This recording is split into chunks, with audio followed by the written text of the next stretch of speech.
Sorry that I forgot to do this since April. Many have asked me if these monthly rankings were going to come back, and in my mind, I always wondered why. It's not like I don't do a big end-of-year ranking in January. So I thought, if I am going to bring these back, I gotta spice it up. So this will only be movies that released within the month, not just whatever I watched. They have to be specific September, October, whatever month I'm doing, they have to have released in that month. Well, I'm sure you guys would love to hear my thoughts on Not Another Church Movie. I don't know why, but it didn't release in September, so I can't talk about it. Anyways, 6 movies, let's go. You're the worst around. Everything's gonna bring you down. Here's the thing. If I were to do one of these rankings in May or August or such, I'd have a definitive worst. There was obviously movies like Atlas, Unfrosted, Borderlands, Harold and the Purple Crayon, but I'll argue that September was one of the best months we've had since probably July. So even the worst film I saw for this month wasn't even that bad.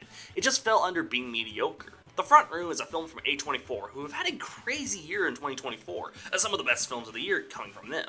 Unfortunately, this was a rare misfire for them. A horror movie starring Brandy Norwood, who plays a newly pregnant wife who, alongside her lover, is forced to take in an ailing stepmother. Stepmother? Oh, that's a reference to the 1997 Cinderella movie that starred Brandy. I got nothing. It's just a standard bad horror movie, and I think this movie solidifies that Brandy just cannot act. I like her as a singer, but clearly she's not meant for this acting thing. It sucks I can say that because she was alright and I still know what she did last summer. I haven't really watched Moesha, but other than that, this is bad. Not nearly as bad as some of the worst, but yeah, still not very good. The juice is loose. I'm sorry.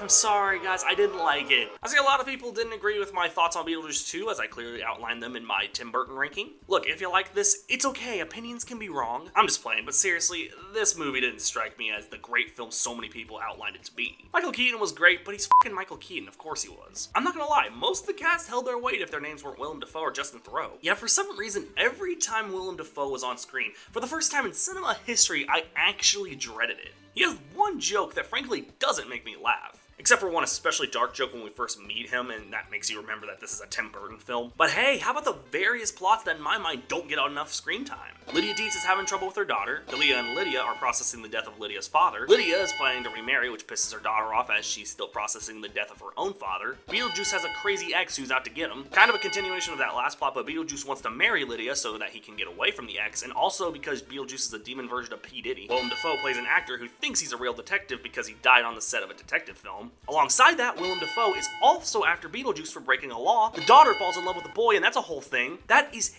8 frickin' plots that don't all work. I know you can write off some of them as not counting as they don't really get enough screen time, but that's the problem. They don't get enough screen time. They're introduced but not fully fleshed out. Other than that, I mean, it looks great. It's got some really funny moments from Keaton, but to me, it's not enough to warrant an already unwarranted sequel in my opinion. This is the rare occasion where a 2024 Blumhouse film beats out a 2024 A24 film. Speak No Evil is certainly average, but the saving grace is James McAvoy, who steals the show. This movie would have been fine, probably just average without him, but you really feel uncomfortable with every single thing he does. It reminds me of another movie he was in, Split, where he really stole the show there too, and I'd argue that that would have been an alright film too without him. It's crazy how he can completely steal a spotlight and give life to what would just be another average horror movie. Problem does come from everything else. When McAvoy isn't the focus, it just kind of tries too hard and sometimes slows down way too much. I think this is based on a foreign language Dutch film or something. I've never watched it, but I'd argue this film definitely is scary when McAvoy is on screen and just kind of okay without him. In a year where Blumhouse certainly struggled with their releases, Speak No Evil might not be a high bar, but it certainly is a decent time. I'm the alpha, I'm the leader, I'm the one to trust. This really should have been a theater release. If you don't know, this was supposed to release in theaters around the same time it would have released anyhow.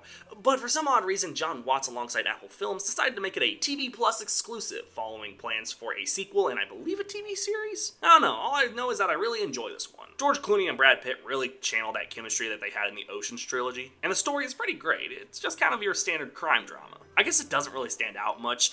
The story is cool and all, but there do exist other films like it. That being said, I think Apple TV Plus is one of the few streaming services that barely ever miss. Between original movies like this and their TV shows like Ted Lasso and Bad Monkey, I really think TV Plus is truly the best subscription service for originals. Wolves was great, I enjoyed it. My finger can transform. Guess which one? Go take it. Man, I really hope this film is doing good financially. Transformers 1 is a solid Transformers movie and a true surprise for me. It really is the best Transformers in my mind. The story is surprisingly heavy, yet the jokes are so funny and you surprisingly believe the story between Orion Pax and D16. I was a little worried about Chris Hemsworth as Orion Pax, as if you don't know, Orion Pax becomes Optimus Prime, but he surprisingly isn't too bad. Brian Tyree Henry is great as D16, who of course becomes Megatron. Scarlett Johansson is great as Alita. Keegan-Michael Key is actually surprisingly good as B-127, who becomes Bumblebee, of course. I find it really funny that the guy who eventually would never talks of a storm in this movie, and Key was the perfect choice for that. It sucks this movie isn't doing good financially, but that's Paramount advertising for you. I hope it gains life at the box office soon, or at least finds life on streaming, so they know that we do want more of this. I'd love to see Transformers 2, Transformers 3, not Transformers 4 though, we know where that goes. Telling you, D, I got a feeling that everything's gonna change, and we're gonna go. The miners. To the wild! The wild? Whoa! Yeah, no surprises here. The first 4.5 out of 5 star rating I've given on Letterboxd, as Andrew Zandini on Letterboxd if you would be so kind to follow me, since Deadpool and Wolverine. The Wild Robot was phenomenal. This was just a truly phenomenal experience. From the story, to the emotion, to the humor, to the animation. My god, the animation! This was the comeback that DreamWorks needed, especially considering the year they... The only issue that I found was, I think this might have worked better as a silent film. A lot of people seem to agree with that by the release of the second trailer, especially considering that the first trailer set it up to be some kind of silent film similar to Robot Dreams. But really think about it. A silent kids film in 2024 probably won't work. This is the skibbity toilet generation. They ain't sitting around and without Pedro Pascal talking to them as a fox. The Wild Robot, in my opinion, was the best movie of the month. But I want to touch on one more thing. Many people think this is the best DreamWorks movie, period. It's definitely one of the best, but definitely not the best. We need to give it a few years before we actually decide that. But for everything else, The Wild Robot excels and is my favorite movie of September. Swim!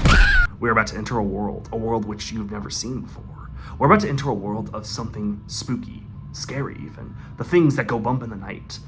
Prepare yourself, because we're about to go into the world of Xander Weed.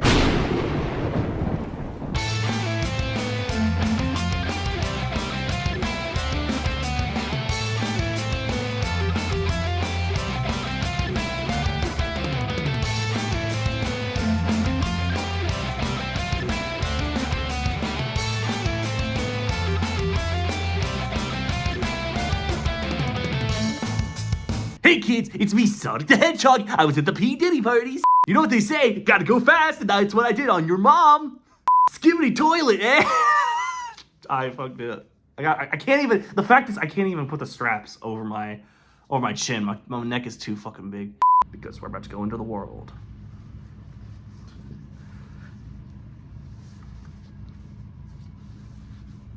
of Xander Weed.